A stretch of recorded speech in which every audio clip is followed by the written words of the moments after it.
नमस्कार, स्वागत है आप सभी का आपके अपने चैनल द पंचारा न्यूज में। मैं हूं शिल्पी और शुरू करते हैं खबरों का सिलसिला। संचारी रोग पखवाड़ा का कन्नौज सांसद सुब्रत पाठक ने भारत माता की जय उद्घोष के साथ फीता काटकर उद्घाटन किया। सांसद ने कहा, देश प्रधानमंत्री व सूबे के मुख्यमंत्री के प्रयासों से जिस प्रकार कोरोना जैसी महामारी से निपटने के लिए तैयार है, उसी प्रकार जनता को भी किसी भी रोग से निपटने के लिए तत्पर रहना चाहिए। कन्नौज के विनोद दीक्षित अस्पताल से संचारी वैन को हरी झंडी दिखाकर रवाना किया गया। ये जो संचारी माह है, इसमें इसका जितना ज़्यादा प्रचार प्रसार होगा, जितनी जन जागरूकता होगी, उतनी ही हम जो बरसात के सीजन में विभिन्न प्रकार की बीमारियां हो जाती हैं, उनके नियंत्रण करने में हम लोग सक्षम होंगे। हमारे प्रदेश के माननीय मुख्यमंत्री जी, जिनका ये दृढ़ संकल्प है कि कोई भी व्यक्ति संचारी रोग से हमारे प्रदेश में अकाल मृत्यु की न हो, और ये प्रयास उनका 3 साल में इतना रंग लाया है कि जो पूर्वी जनपदों में जो सैकड़ों में हजारों में बच्चों की डेथ होती थी एई और जेईएस की, उसका आंकड़ा इतना ज़्यादा कम हो गया है कि लगभग वो 10% पे आ गया है। पिछले वर्ष 2 वर्षों में लगातार स्थिति में घटता जा रहा है, और पूरे प्रदेश में अन्य बीमारियां जो डेंगू है, चिकनगुनिया है या ये डायरिया है, इससे भी जो मृत्यु होती थी उनमें बहुत ही कमी आई है। कन्नौज से द पंचारा न्यूज के लिए संवाददाता मुजाहिद मजीदी की रिपोर्ट। खबरों में सबसे पहले कोरोना अपडेट। आज कन्नौज में कोरोना के 6 और नए मामले सामने आए हैं। इनमें उमरदा ब्लॉक से 4, तालग्राम ब्लॉक से 1 और सौरिक से 1 मामला मिला है। आज के इन मामलों को मिलाकर अब तक कोरोना संक्रमितों की संख्या कुल 242 हो गई है, जिसमें 33 केस अभी भी एक्टिव हैं और 245 लोग ठीक होकर घर जा चुके हैं। इन सभी मामलों की पुष्टि कन्नौज के मुख्य चिकित्सा अधिकारी ने की है। टोटल 11 और पर ब्लॉक वाइज थोड़ा सा वही जरूरी है, ब्लॉक वाइज, बाकी और हम लोगों को कुछ नहीं चाहिए होता। Total active block wise case, गाँव से कोई मतलब नहीं किस गांव के हैं, कहाँ के हैं, ब्लॉक में आ रहा है। द पंचारा न्यूज के लिए कन्नौज से संवाददाता इजराइल खान की रिपोर्ट। हसेरन ब्लॉक मुख्यालय के सभागार में राष्ट्रीय ग्रामीण आजीविका मिशन स्वयं सहायता समूह की महिलाओं को 10 दिवसीय प्रशिक्षण दिया गया। यह प्रशिक्षण 19 जून से शुरू हुआ और 30 जून को समाप्त हुआ। इस 10 दिवसीय प्रशिक्षण में प्रशिक्षिका सुशीला भदौरिया ने 50 महिलाओं व युवतियों को प्रशिक्षण दिया, जिसमें महिलाओं व युवतियों को प्रशिक्षण के दौरान मास्क बनाना, ग्लव्स बनाना, pant, shirt, skirt, school dress आदि बनाने का प्रशिक्षण दिया गया। आज अंतिम दिवस पर सभी की परीक्षा ली गई, जिसमें प्रशिक्षिका सुशीला भदौरिया ने बताया कि इन सभी को ग्रेड A, B, C के आधार पर कार्ड बनाकर दिया जाएगा।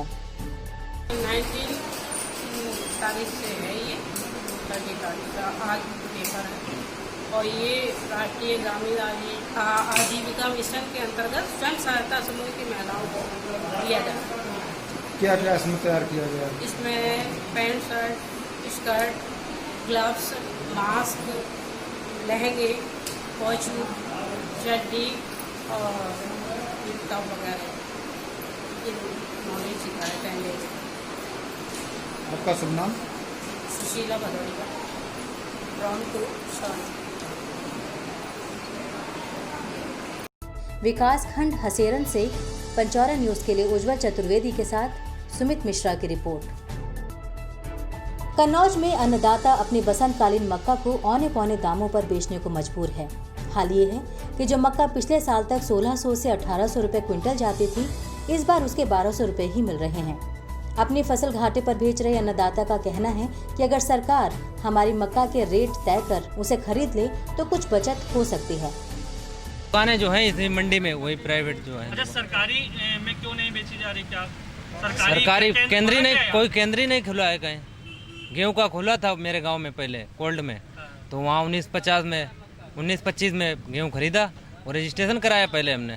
फिर इसके बाद अब मक्का का कोई रजिस्ट्रेशन नहीं, कोई दुकान ही नहीं, तो वो रजिस्ट्रेशन कहाँ कराएं? तो फिर कैसे आप बेचेंगे, क्या करेंगे आप? अब जो रेट यहाँ बिक रही वही रेट बेचेंगे, मजबूरी है मेरे सामने, क्या करें, पैसा की जरूरत है हमें। कन्नौज पिछले 1 दशक से बसंतकालीन मक्का उत्पादन का एक बड़ा हब बन गया है। यहाँ स्टार्च बनाने वाली कई कंपनियां किसानों का तैयार मक्का खेतों में ही जाकर खरीद लेती हैं। मांग होने के कारण आड़ती भी मक्का के अच्छे भाव किसानों को दे देते थे। लेकिन इस बार कोरोना काल में छाई मंदी के चलते कंपनियां बंद हैं और मक्का की कोई मांग नहीं है। सर यहाँ सरकारी केंद्र नहीं खुला है, यहाँ प्राइवेट है, वहाँ अपनी मक्का बेचने आए हैं। जो यहाँ का रेट है वो 1200 रुपये है। कुछ नहीं, यहाँ अगर सरकारी केंद्र कर खुला होता तो यहाँ जो बढ़िया जो किसान है वो उसी आधार पे बेचने आता। और जो यहाँ पर मान लो हालत ये देख लो, आप खुद सामने दिखा रही है। मक्का का जो है किसान को पैसा पूरा मिल नहीं पा रहा है। जो हिसाब से ना लागत पानी लगती है उस हिसाब से पैसा नहीं मिलता है। अरे मक्का तो खूब बोई है, 10 बीघा तक मक्का बोई है। इसके बाद में सपने तो बहुत हैं मगर सब बेकार है। मांग ना होने के कारण आड़ती भी लागत से कम रेट लगाकर मक्का खरीद रहे हैं। घाटे पर फसल बेच रहे किसानों को अब सरकार से ही मदद की आस है। केंद्र नहीं खुला है ना, इसलिए प्राइवेट बेचने आए मक्का। और क्या, अगर सरकारी केंद्र खुला होता तो कितना सरकार फायदा आप लोगों को मिल सकता? बहुत फ़ायदा होता उसमें। सर अब 1700 कितना का है रेट, ये तो 1200 में बिक रहा है मक्का। तो नुकसान है इस बार? जी नुकसान है। कितने रुपए का लगभग नुकसान हो रहा है? नुकसान 600-700 रुपये का कुंटल का हो रहा है ना। तो आगे क्या करेंगे अब? अब सरकारी केंद्र खुला होता तो अच्छा रहता ना उसमें बेचने के लिए। दरअसल किसानों के इस देश में किसान सरकार के नहीं बल्कि भगवान के भरोसे रहता है, क्योंकि अगर सरकार के भरोसे किसान होता तो शायद किसानों को घाटे में मक्का ना बेचने पड़ते। अब ऐसे में गुहार एक बार फिर से कि कुदरत की मार से बचा लो मेरी सरकार। द पंचौरा न्यूज के लिए कन्नौज से संवाददाता दिलीप कुमार की रिपोर्ट। सरकार के आदेश पर फर्जी प्रमाण पत्रों के आधार पर नौकरी पाने वाले 6 और शिक्षकों पर एफआईआर की गई है। जनपद कन्नौज में जिला स्तरीय जांच कमेटी की रिपोर्ट के आधार पर इन शिक्षकों की बर्खास्तगी की कार्यवाही की गई। बर्खास्त किए गए शिक्षकों की सेवा समाप्ति के साथ ही नौकरी के शुरुआत से दिया गया वेतन रिकवरी के लिए आदेश भी जारी हो चुका है। इस पूरे प्रकरण में जो नए 6 मामले आए हैं उनमें 3 छिबरामऊ, 2 तालग्राम और 1 गुगरापुर के शिक्षक तैनात था। अब तक जनपद में कुल 19 फर्जी शिक्षकों पर एफआईआर दर्ज हो चुकी है। जांच समिति बनाई गई है, उस समिति में जो पूर्व में जो कार्रवाई की गई है 2010 के पश्चात नियुक्त शिक्षक शिक्षिकाओं के अभिलेख की जो जांच की गई है उनमें जो कूट रहित अभिलेख प्राप्त हुए हैं उनमें ऐसे इस जनपद में 6 शिक्षक प्राप्त मिले। उन 6 शिक्षकों के खिलाफ भी कार्रवाई मैंने कर दी है। इनको पूर्व में इनको बर्खास्त कर दिया गया, इनकी सेवा समाप्ति कर दी गई है। रिकवरी के भी इनको आदेश कर दिए गए तथा इनसे रिकवरी करके राजकोष में इनकी धनराशि जमा कराई जाए। सभी खंड शिक्षा अधिकारियों को निर्देश दे दिए गए हैं कि इनका जो है रिकवरी करते हुए इन राजकोष में जमा कराया जाए तथा इनमें से 2 की कल तक एफआईआर मैंने हो चुकी थी। 4 ऐसे हैं जिनकी आज जो है कार्रवाई की गई है। इनकी जो है एफआईआर सभी थानों में संबंधित थाने में कर दी जाए।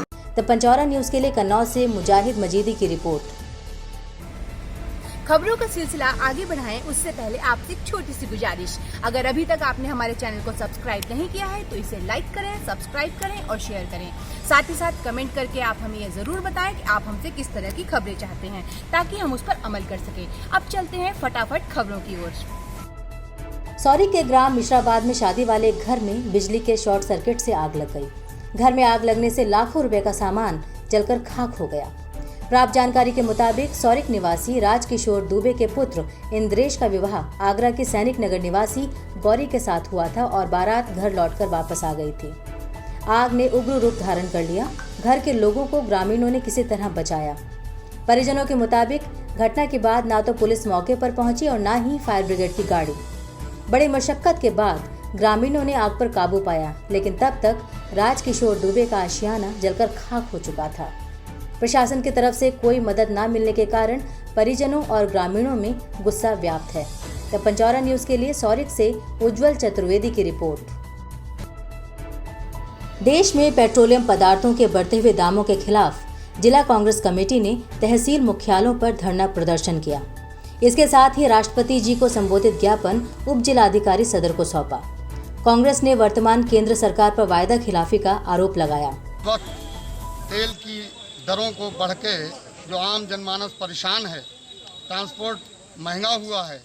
आज इस कोरोना वायरस की स्थिति को, महामारी में जो परेशानी आई है, उस पर भी केंद्र सरकार और राज्य सरकार कोई भी ऐसा कार्य नहीं कर रही है जिससे कि आम जनता को लाभ मिले। यहाँ तक कि तेल के मूल्यों को इतना ज़्यादा बढ़ाया गया, जबकि अंतर्राष्ट्रीय स्तर पर कच्चे तेल की कीमत 30 से 35 रुपये है और हिंदुस्तान के अंदर आम जनता को ये 80 से 90 रुपये में तेल मिल रहा है, जबकि डीजल पेट्रोल से भी महंगा हो गया है। इस मौके पर जिला उपाध्यक्ष इमरान खान ने कहा कि भाजपा सरकार इस समय आम आदमी की जेब खाली करने में लगी हुई है। भाजपा सरकार द्वारा डीजल और पेट्रोल के दाम बढ़ाए जाने के उपलक्ष्य में किसान के हितों के लिए यहाँ हम सब लोग एकत्रित हुए हैं। धरना प्रदर्शन कर एसडीएम महोदय को ज्ञापन दिया गया है। आज हमारा किसान खून के आंसू रो रहा है। किसान काफी परेशान है। जो रीढ़ की हड्डी कहा जाने वाला किसान दुखी है। इस मौके पर शहर अध्यक्ष एहसान उल हक, जिला उपाध्यक्ष तारिक बशीर, जिला महासचिव महेश पांडे, AICC सदस्य किरण वर्मा, सरफराज हुसैन, पुष्पेंद्र पांडे, भरोसे कमल, राज कठेरिया आदि कांग्रेसी कार्यकर्ता मौजूद रहे। कन्नौज से द पंचौरा न्यूज के लिए संवाददाता मुजाहिद मजीदी की रिपोर्ट। कस्बा हसेरन के सामुदायिक स्वास्थ्य केंद्र में पूर्व विधायक अरविंद प्रताप सिंह ने फीता काटकर संचारी रोग की कार्यशाला का शुभारंभ किया। इसके साथ ही अस्पताल परिसर में पौधारोपण भी किया गया। अधीक्षक डॉक्टर जगदीश निर्मल के नेतृत्व में स्वास्थ्य टीम के साथ संचारी रोग के बारे में जानकारी दी गई। जगदीश निर्मल ने बताया, आसपास गंदगी न होने दें, जिससे पनपने वाली बीमारियों से बचा जा सके। गंदगी को ना फैलाएं, ना ही फैलने दें, साथ ही ऐसी घातक बीमारियों से बचें। वहीं पूर्व विधायक अरविंद प्रताप सिंह ने सभी स्वास्थ्य कर्मियों की सराहना की। उन्होंने बताया, कोविड-19 के तहत स्वास्थ्य विभाग ने कोरोना योद्धाओं का काम किया है। अरविंद प्रताप सिंह ने बताया कि इस समय कोरोना का संकट काल चल रहा है और हम सभी लोगों को इसका डट कर सामना करना चाहिए। द पंचौरा न्यूज के लिए हसेरन से उज्जवल चतुर्वेदी की रिपोर्ट। जहां एक तरफ केंद्र और प्रदेश सरकार स्वच्छ भारत मिशन के तहत गलियों और गांव की साफ सफाई करवाकर स्वच्छ भारत मिशन को आगे बढ़ा रही है, वहीं इंदरगढ़ कस्बे के ठठेरिया बस्ती में नालियों का गंदा पानी घरों और आसपास के खाली पड़े खेतों में जमा होता रहता है, जिससे लोगों में बीमारियां फैलने का खतरा बढ़ रहा है। लोगों का कहना है कि कुछ दिन पहले खड़ंजा बनवाया गया था, जिसकी नाली टूट गई और पानी खेतों में बहने लगा। कई बार प्रधान से शिकायत की गई, बावजूद इसके अब तक कोई सुनवाई नहीं हुई है। इंदरगढ़ निवास रहने वाला हूँ, इन सबके पास जाता हूँ, प्रधान के पास जाता हूँ, सबको कोई भी इंसान देखता नहीं है और इसकी गंदगी इतनी महक आती है, सब बीमार पड़े हैं बच्चे। कन्नौज नाला बहता है, प्रधान से बहुत बात करी है, 10 बार कराया, उन्होंने कोई समस्या नहीं हल करी है। इसलिए नाला बनना चाहिए, बहुत जरूरी। ये बहुत समस्या बहुत ज्यादा बढ़ रही है, इसकी कोई सुनवाई नहीं कर रहे, तो बच्चे बहुत परेशान हैं। पंचौरा न्यूज के लिए इंदरगढ़ से दर्शन राजपूत की रिपोर्ट। आज की खबरों में फिलहाल इतना ही। अपने आसपास की खबरों को जानने के लिए, उनसे रूबरू होने के लिए हमारे चैनल को लाइक करें, सब्सक्राइब करें और साथ ही साथ शेयर करें। कल फिर होगी मुलाकात कुछ नई खबरों के साथ। तब तक के लिए नमस्कार।